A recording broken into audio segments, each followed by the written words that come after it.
Assalamualaikum warahmatullahi wabarakatuh. Perkenalkan, nama saya Amara Fazila dengan NPM 2313042049.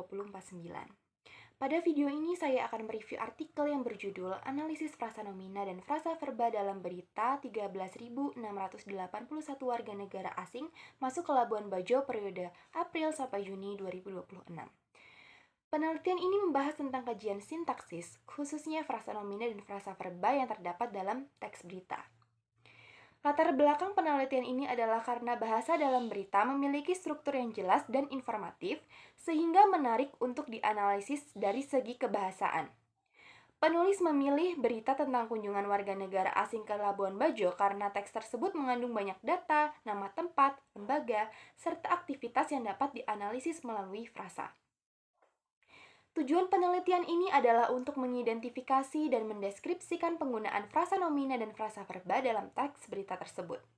Metode yang digunakan yaitu metode deskriptif kualitatif dengan teknik simak dan catat.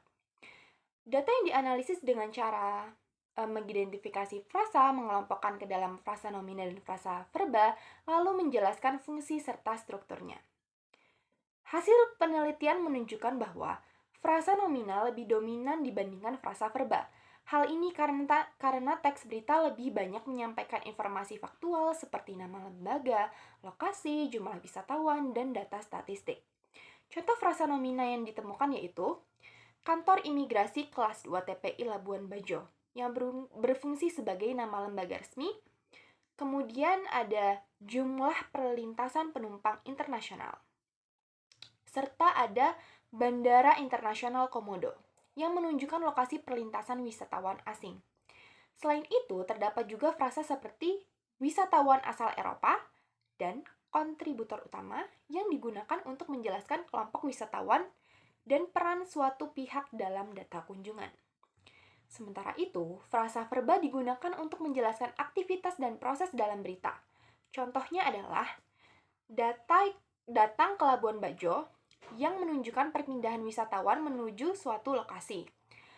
Dan ada contoh lagi, masih didominasi oleh yang menunjukkan kondisi data yang masih dikuasai kelompok tertentu.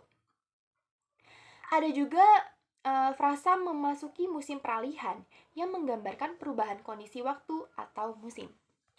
Selain itu, penelitian ini juga menunjukkan bahwa struktur frasa dalam bahasa Indonesia umumnya menggunakan pola inti pewatas. Misalnya pada frasa catatan imigrasi, di mana kata catatan menjadi inti dan kata imigrasi menjadi pewatas.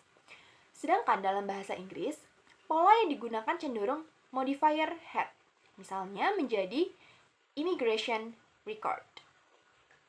Walaupun beda struktur, keduanya tetap memiliki fungsi yang sama dalam menyampaikan informasi. Kesimpulan dari penelitian ini adalah bahwa frasa nomina dan frasa verba memiliki peran yang saling melengkapi dalam membangun teks berita yang informatif, objektif, dan mudah dipahami pembaca. Frasa nomina berfungsi sebagai penyaji data dan informasi utama, sedangkan frasa verba berfungsi menjelaskan aktivitas dan hubungan antar peristiwa dalam berita. Sekian review artikel yang saya buat. Terima kasih sudah menonton. Wassalamualaikum warahmatullahi wabarakatuh.